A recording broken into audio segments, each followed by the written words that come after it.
What's up mga kaparak? Nasa ta karon sa lain na sang adlaw, lain na sad niya vlog, lain video. Good evening day sa inyo, and then good morning dire.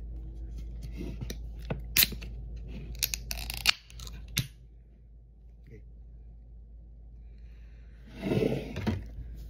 So gani ha, motoy unang adlaw na ko nga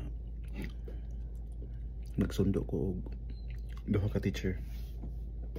Actually kaila sila sa akong misis, and then late sila nga school. Yeah. Among gikuha ganiha sa ilang apartment, and then among gihatod sa, kalimot ko to sa ngan, ako tong gi-pin sa Google Maps. Ano kalisod man ko dire kay uwa kay Google Maps, maglisod jud ka kay labi na bag-o pa ko dire, hindi ako suwito ang lugar.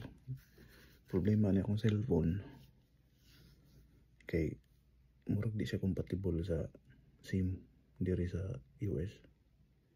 Nagkuha ko SIM sa Verizon, US phone number, and then og mag-data ko kay sa dili ang function. Diri sa among apartment nami wifi,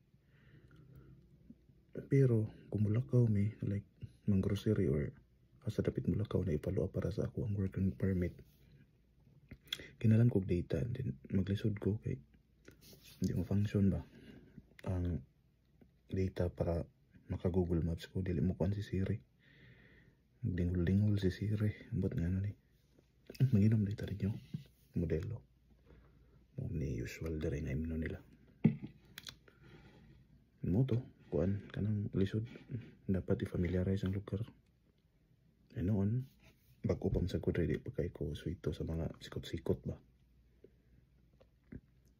And then by this coming Tuesday pasin mo balik ko og kuan take sa driving test kay na hagbong ko ato last, then balik mo ko after 7 days. So balik ko, hopefully makapasar ta, pero kung dili, anyway unlimited man, every 7 days, every after 7 days pwede ka mo take og exam, and hopefully karong pagkakuan ko ang tao kapasar ko. Kumudayon ko karong Tuesday, di pa sa ko sure basin na mga kakulian. And then mo to, salamat sa pagsubaybay sa ko, and then see you on my next vlog. Bye bye.